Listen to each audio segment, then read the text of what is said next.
చిన్నపిల్లవాడు కూర్చోబెట్టి ఏదో పాపం చిన్న ఆ పసి వయసులో బీరు బాటిల్ తీసి మెడకోసేసాడు.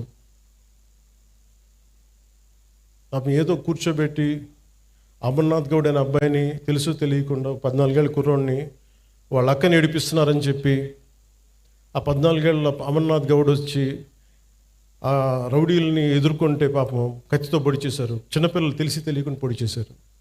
ఇలాంటి చెప్పే నాయకుడిని కాదు నేను. మీరు ఇలాంటి వ్యక్తులను కనుక మీరు ఎంకరేజ్ చేస్తే, ఇలాంటి భావజాలాన్ని ఎంకరేజ్ చేస్తే భవిష్యత్తు మీకే ఊహించుకోలేని పరిస్థితుల్లో మీరు ఉండిపోతారు. నేను ఈరోజు మీకు ఎందుకు బలంగా చెప్తున్నానంటే you have to have a collective spirit. అన్ని పనులు అవ్వకపోయినా primary is law and order.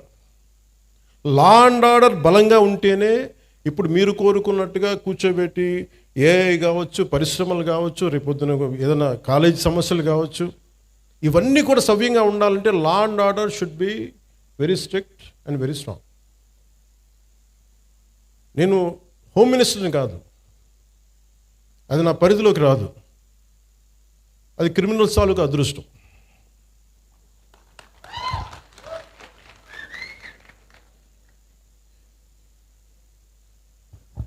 అంటే రూల్ ఆఫ్ లా అంటే మెయిన్గా మన ఎస్పీ గారికి కలెక్టర్ గారికి చెప్తున్నా, ఇట్స్ అ రూల్ ఆఫ్ లాని మీరు ఎంత బలంగా నిలబెట్టగలిగారు అనేది మీ చేతిలో ఉంది.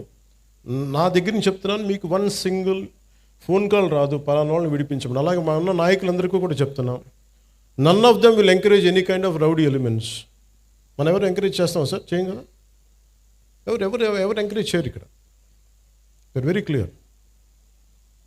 అందుకని బేసిక్గా మనకి మీరు ఇవి చూస్తూ ఉన్నారు.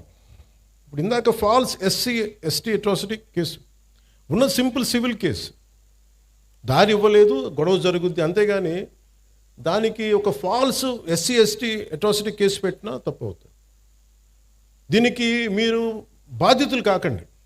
రియల్ ఎస్సీ అట్రాసిటీ యాక్ట్ ఎంత బలంగా పెట్టాలో ఫాల్స్ ఎస్సీ అట్రాసిటీ యాక్ట్ని కూడా మీరు అంతే బలంగా మీరు నిలువరించాలి. తప్పదు.